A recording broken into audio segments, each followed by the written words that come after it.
Hello, everyone. Welcome back. So I've been super curious all week about what happens when we get in this car, and I actually wanted to do it. I wanted to do a little bit ahead of time just to kind of see what happens, but I wanted to have I wanted to record my genuine first reaction, so I've been patient and been waiting all week to do this. Let's go ahead and get in the car and see what happens. Maybe it'll be disappointing. Maybe I waited all that for nothing, but let's see. Okay. Well, this looks like we are, in fact, in the car. Okay. I actually remember this.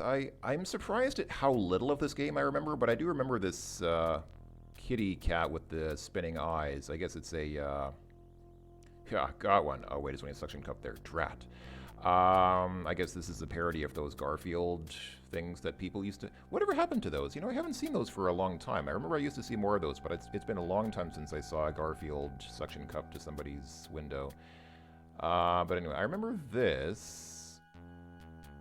Warning, city power system failing. Transit grid 3% operative. I like how this monitor is so high tech that it detects that we're looking at it from, from behind Rex's arm, and so it automatically moves the word operative to the right there to politely or conveniently make it readable for us, because otherwise that word would be behind the shoulder here. So that's nice. That's pretty high tech. What do we have here? Soda cans. Before you say anything nasty about the person who left these here, think about the conditions inside of your refrigerator. I can honestly say with 100% truthfulness, there is literally nothing in my refrigerator. I do not have one single item in my refrigerator right now. So, look at moldy sock. It is disgusting and smelly. In a way, it makes you feel right at home. Okay. What a mess. Whoever owned this car was a serious slob. Apart from the ubiquitous stuffed cat on the windshield, there is a pile of soda cans on the floor and a layer of grime on all the controls. The central control screen has a thick layer of dust on it. Alright. Well, I would normally call this an air freshener, but apparently the game calls it a scent packet, which is a phrase I've never heard before, I don't think. The deodorizer ran out of pleasant-smelling evergreen disinfectant about 100 years ago. So, obviously,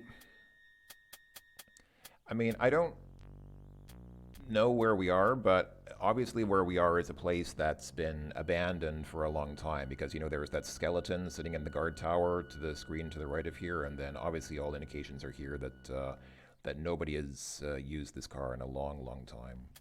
Rearview mirror. Since there's no rear windshield on this car, you assume this must actually be a video display. The rear camera appears to be dead.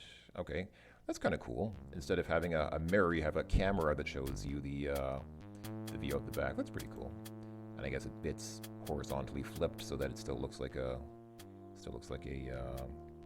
mirror, or works like a mirror. Okay, let's see. Through the amber windshield, you see part of the city and all of a stuffed cat. What else do we have here? Dashboard, your controls here, the type manufacturers are legally required to install even though the vehicle is fully automated. They look like they would be barely adequate in the event the automatic system failed. Yeah, I vaguely remember, I mean, this is not a driving simulator. I vaguely remember that the car is automated. I seem to recall something like this, and I think you just kind of, yeah, it's a self-driving car. So I'm just trying to see if there's anything else here. Let's look in the glove compartment. Other than expired insurance card and a couple of wadded up tissues, there doesn't seem to be anything of interest in the glove compartment.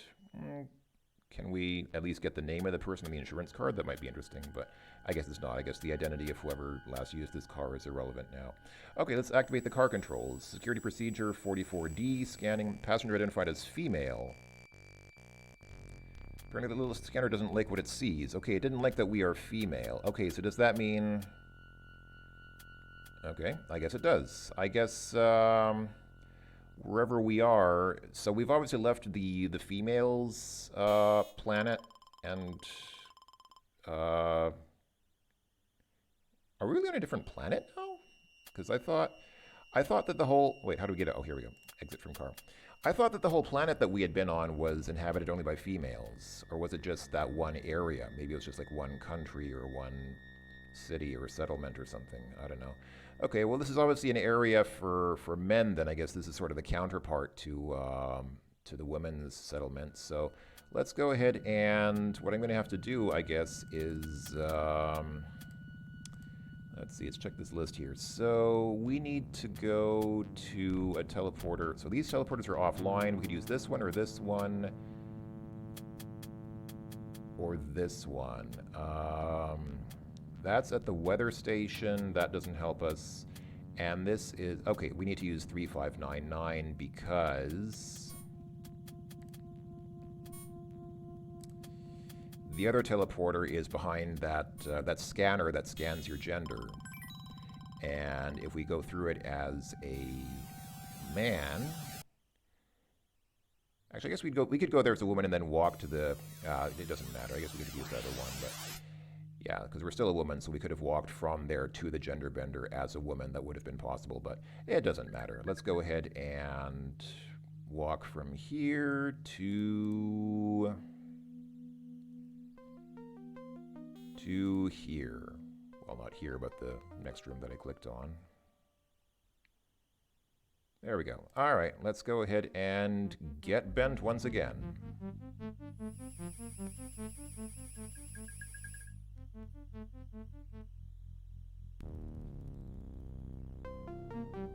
This had better work.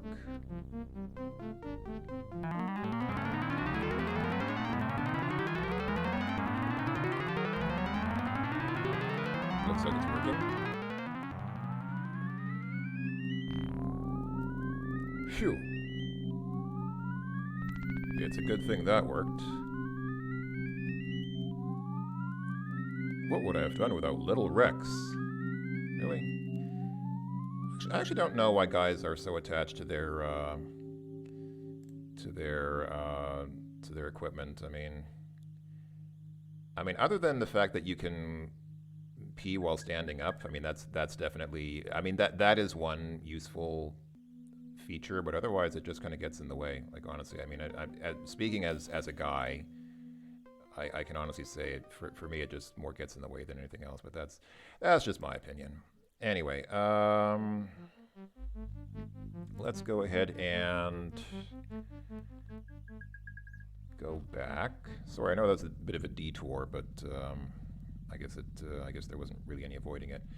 Okay, so I think the teleporter that went to that area with the car, the man city, is one of these, but I don't remember. Oh, it was 1917, wasn't it? I think it was 1917. Let's try 1917. I seem to remember that there was a man's settlement. Like, yeah, there was a city that was inhabited by men as a counterpart to this area that was inhabited only by women. I seem to remember that there was something like that in the game, so. But yeah, I'm really surprised at how little of this game I remember. I mean, I played it, like I said, something like 25 years ago, which I guess is a long time, but I feel like I should have retained more than I apparently have. All right, anyway, let's get into that car. I'm going to be upset now if the car doesn't drive because it has no power, because it did say something about how the power grid was at 3%. Yeah. I'm going to be annoyed now if it doesn't work. Come on. All right, scanning gender. Passenger cleared. All right. All right. I suppose that we're not meant to be able to read all of that. All right, here's a diagram. System 97% failure. Power continuous to 9 points. City periphery, city security, east maintenance, elevator. So I don't know what we're looking at. The view screen is to be divided into 3 main regions. The first describes your currently selected destination. The second shows you a schematic of oh, and the third relays some system size information characters that are meaningless to you. I see. Okay. So this up here is our currently selected destination, I guess.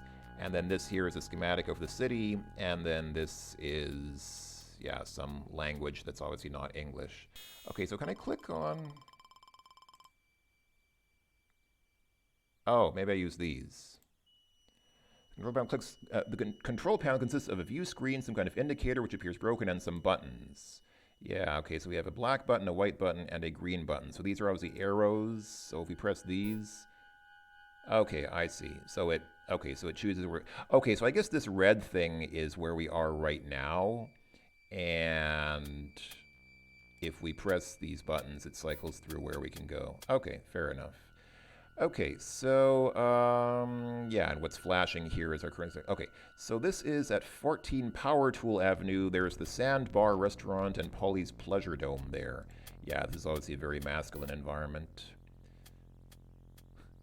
34.5 Lonely Way, the Sledge Mall, South Maintenance Elevator. Men do tend to be lonely a lot because nobody wants to talk to them. 14 Dresset Crossing, residential. Okay, residential area. North Sea Window. Wide Pipe Lane, Abdul's Service Station.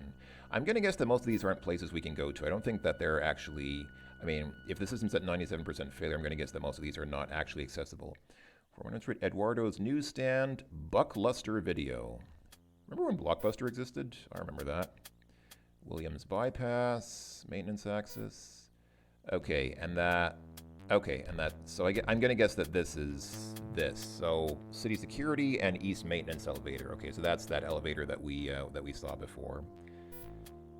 Alright, and this is Biceps Way. So there's the Kane Laboratory and Macho Pro software, because of course this game was made by Microprose software. Barnett Motel, Sid Cycles. So I'm going to guess if we just press green, it'll take us there. Are all these locations that we can actually visit? I somehow don't think the game is that big. Okay, we're en route.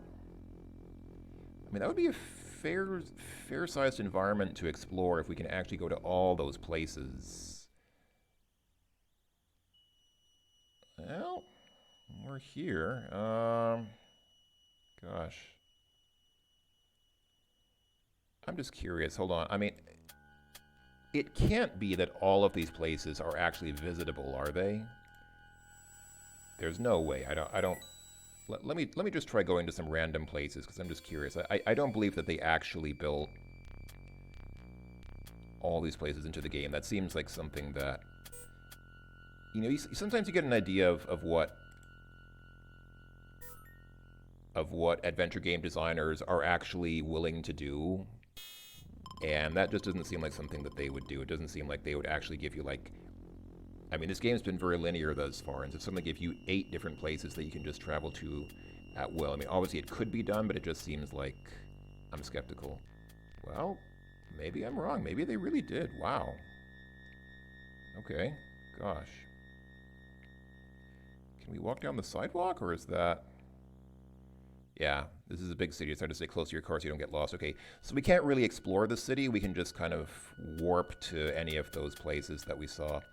All right, can we look through the porthole? You see a small restaurant with a few tables and a counter. There appears to be a cash register on the counter, but you can't make out any more details from here. The scales in the building and the boat suspended overhead lead you to believe this is a seafood restaurant. You're wary of walking under that boat, though. The cables don't look too strong. This appears to be a functional boat that someone hung over the seafood restaurant to give it atmosphere. The cables holding it there are attached to something on the upper level of the city. It must have been quite a job hanging it there. Lowering would probably be somewhat simpler, but you have to find the upper ends of the cables first. All right, so if we go in, are we going to die? No, the boat did not crush us. Okay. All right, let's see. So there's a rope here. Evidently there was so little business here that the owner had to close off the rest of the dining room. At least you probably got personal service.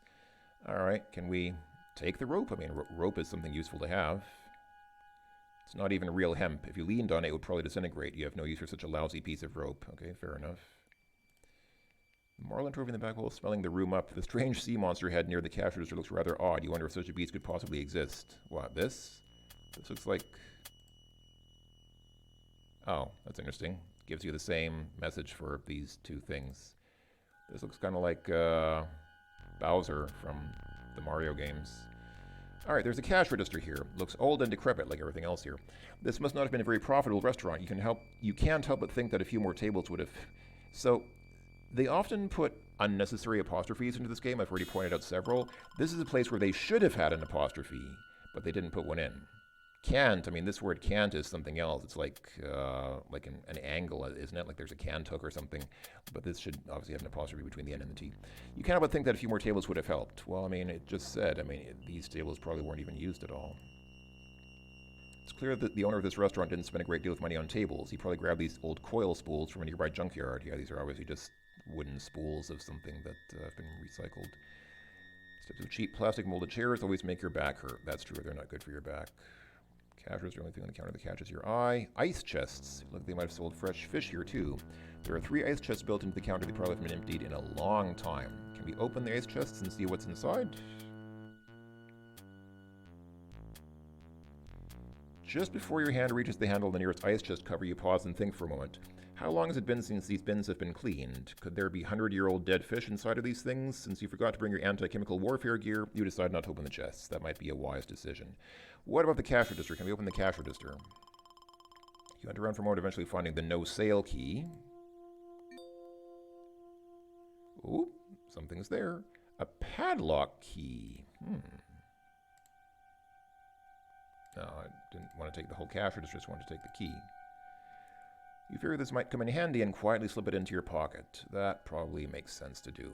Alright, there's a porthole here. The sky and horizon are painted on pieces of paper over which the portholes have been nailed. There's a ship's wheel here, which makes a wonderful wall ornament. It is actually a pretty cool wall ornament. You momentarily imagine a ship on the ocean somewhere carrying a first-rated captain who was unable to steer it. Let's see. And this poster here looks like a picture of a beach stolen from a travel agency. It is faded and cracked. Alright. Fishing rod. No self-respecting fishing seafood restaurant would be without the obligatory fishing rod glued to the wall. Can we take the fishing rod?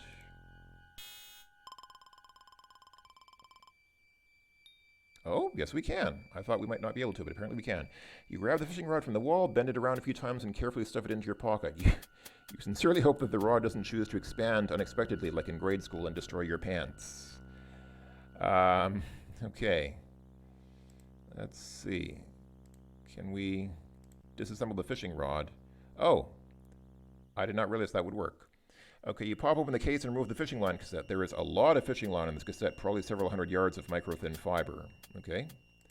Can we cast with this now? Cast fishing rod at the counter. Have you gone mad? Alright. Alright, fine. We can't. We've already removed everything from this rod. Okay. What's the difference between tying the fishing rod to or fishing line to something and attaching it to something? Seems like the nylon line. Okay, that'll probably be useful. That's probably more useful than this rickety rope here. Alright, anything? Oh, there's a lamp here.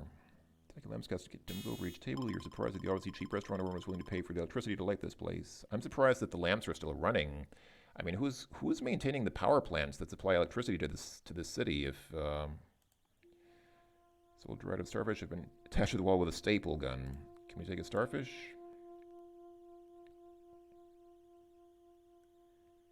You've had enough of carrying fish around for one day. Leave them alone. That's true. The game started with us having to use a dead fish to poison that purple tentacle thing. Alright, I guess that's all we can do there. There's a statue here. Wow! You would give your left pinky to meet the woman who modeled for this statue. Alright, and this is obviously, you guys must have been quite a place when there were people here, that is. The lights are still working, but there doesn't appear to be anyone inside. Can we go inside?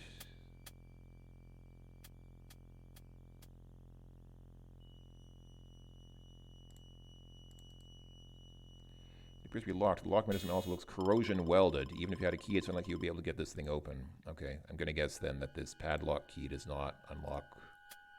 Sorry, wrong key. Even if it were the correct key, the lock is so badly corroded that you doubt it would operate. This lock is gonna stay locked. Alright. What a shame we can't go into the Pleasure Dome, but I guess there's nobody inside there, so it would be kind of pointless to go inside anyhow. Alright, let's get back into our car and warp somewhere else then. Let's see where else we can go in this place.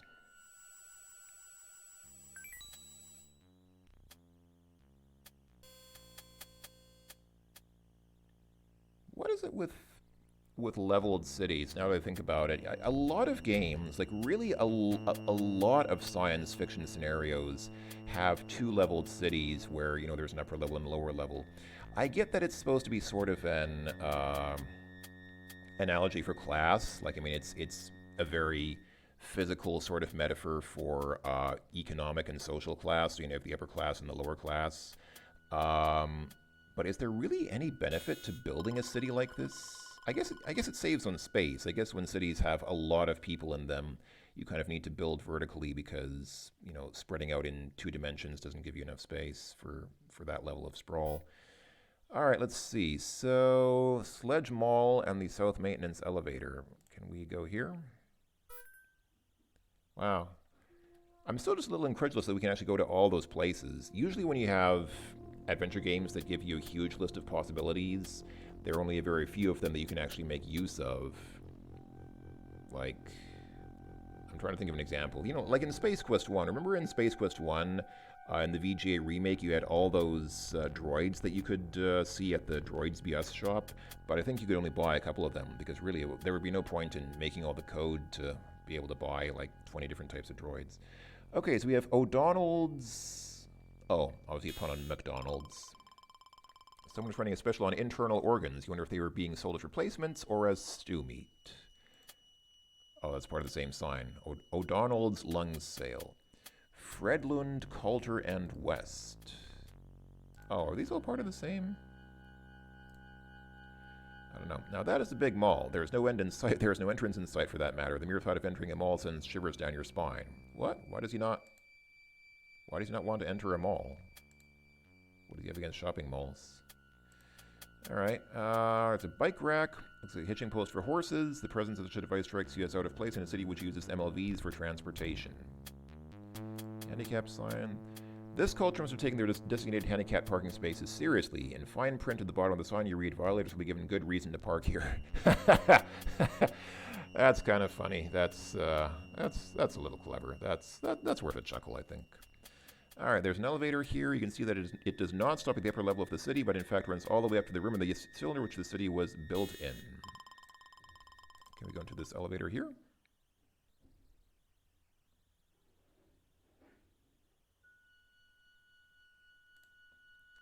Oh, I just realized there's this brick wall we can look at.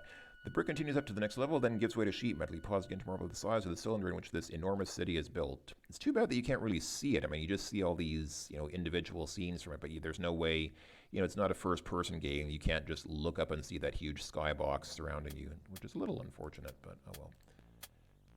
The elevator door is closed. There is, however, a card slot adjacent to the left door. Okay. Here's a card slot, but I do not have... I have this, but I'm going to guess that this is not going to work in here. It won't fit. Don't forget where you got that security card. It's no great surprise that it's used in the city. Yeah, I was thinking, this is obviously a woman's card for that woman's city, and this is obviously a man's city, so yeah, that's not surprising that that card will not work in that slot. Alright, let's move on. This is kind of a tedious way to navigate this city, just going through this whole process of getting into the car, getting scanned, waiting for this text to come up, and then for this schematic to come up, and blah, blah, blah. Alright. Next is residential. Places where people live, where people have houses or apartments. Don't know if there will be anything interesting there, but who knows? Maybe there will be, in fact. Oh, I see. We're setting... Okay, ascending to upper level, right, because that was on the upper level of the city. All right. I can't say the upper level looks very different from the lower level. Obviously they didn't bother to change the graphics for it at all. All right. Bruce's. Bruce's what? Walked to fountain. Oh, it's one of those fountains of somebody peeing. As you stare at the statue, your bladder begins to feel distinctly smaller and tighter. You quickly force yourself to look away before a horrible accident happens. The buildings here do not interest you. The city stretches off into the distance. Here you can kind of see the city, but you don't really see anything. You just... it looks pretty indistinct. I do like that there's this one flashing red pixel there on the top of that tower. Oh, and there are two of them here. That's kind of cool. All right, garden room, Coliseum, which occupies several city blocks. It is almost as big as the sports arena you frequent on Umbilica 4. All right, I don't know what Bruce's is, but can we go inside?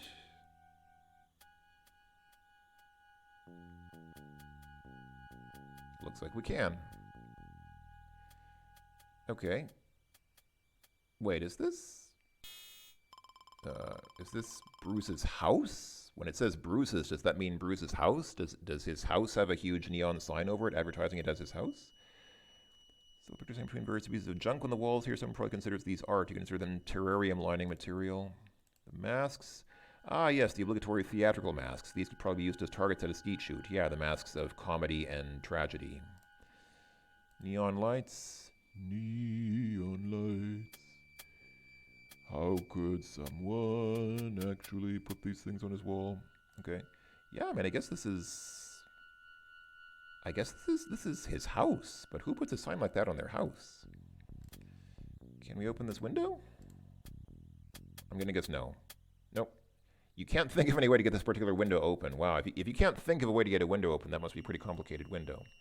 Coffee table, lounge chair. Cheap, flat, uncomfortable cushions beckon uninvitingly from the dusty, molded plastic chairs. Alright, there's a safe here. I'm suddenly reminded of the sheriff's house from the original Heroes Quest, because, you know, this interior is kind of the same color. It's that sort of purpley, pink, magenta kind of color, and there's a safe in the wall. So it looks like a standard wall safe. A small dial and a handle feature prominently on the door of the safe. In the charred remains of the safe, you see a slightly scorched door key. Wait, is the safe open? I mean, it doesn't look open. Drat, it's locked. Wait, so how does he see a key in the safe if it's closed and locked? Unless it's... Wait. Wait, what?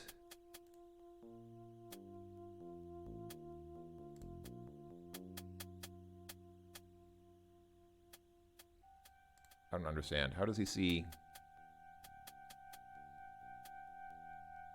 a key there if it's... I don't get it. Is that a bug? Maybe that's what it's supposed to show you when the safe is open, and it's, as some bug in the program, it's showing me the message when it's open, when it's actually closed. I don't know. Fireplace. Well, it isn't exactly a fireplace. It's more like an ugly little corner with blinking lights in it. Being the type of person who couldn't even own a spacecraft without a genuine wood-burning fireplace, you cringe at the plastic logs and electric lights. All right. Another chair, which has the same message. Table. A silly little lamp adorns one of the tables. The rest are bare. Let's take this silly little lamp. No. Okay. The appeal of the silly lamps in this room escapes you. You imagine them serving better as ballast. All right. Well. Walk toward end of room. Look at end of room. Okay, I guess we can't go here. All right. Can we go through this door?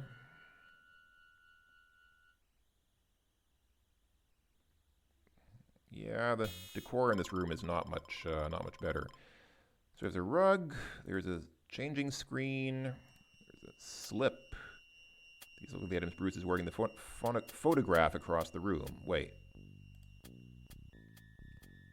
You see a tall woman in front of a theater on opening night. You're just about to comment on her legs when you realize this must be Bruce. You swallow hard and stare at the floor for a moment. Alright, so I'm going to guess that we can't take the slip or other clothings. Yeah. I tried to take them, and the game's response is that these look like the items he's wearing in the photograph, so I guess that's all the explanation you need for why you can't take them. Okay. Alright, chair, which the game is going to say, but a vanity, covered with various makeup accessories, a small compact case in the corner of the vanity catches your eye. Okay, that is adventure game signaling. Obviously, we have to take the compact case. You pick up the compact, blow the dust off, and close it, and stuff it in your pocket. You feel it spring open again. You decide that the latch must be broken, but keep the compact case anyway, figuring you never know when you'll need a mirror or a new shade of blush. I'm gonna guess that the mirror will be more useful than the blush in this game, but who knows? You never expected to find yourself carrying one of these around. The blush is a little dark for you, but the mirror is in good shape. Yeah, I'm assuming we'll need to use the mirror at some point.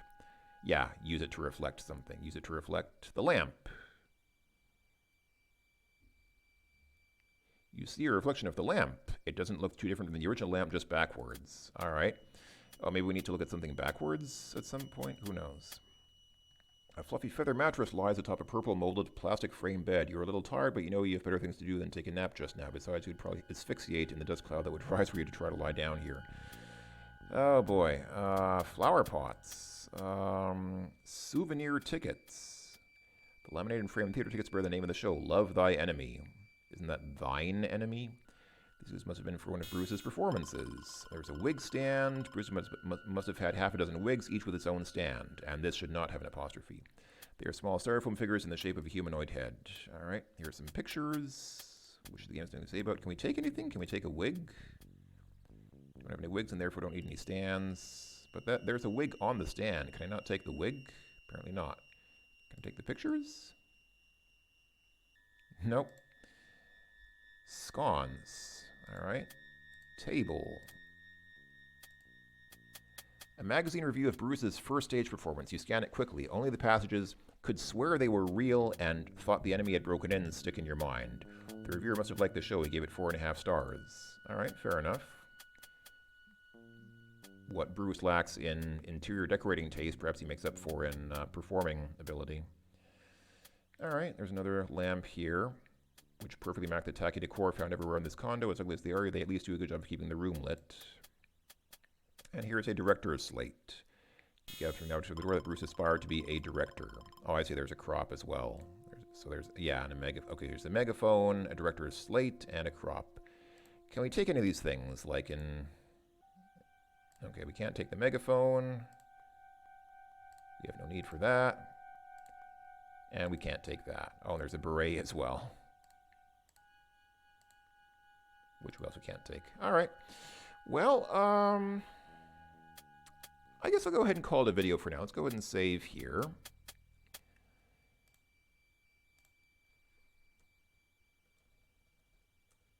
In Bruce's... All right. I still don't quite understand what the deal is here. So I think that this is Bruce's house. So, I mean, I guess Bruce was a show performer, obviously. And I guess that he, obviously he lives here. I mean, this is his house. But why does he advertise his house with a sign over it? I mean, usually he'd advertise his presence at the performing theater where he performs, but not his house. That's a little unusual, unless maybe he performed in the living room here, but I kind of doubt that somehow.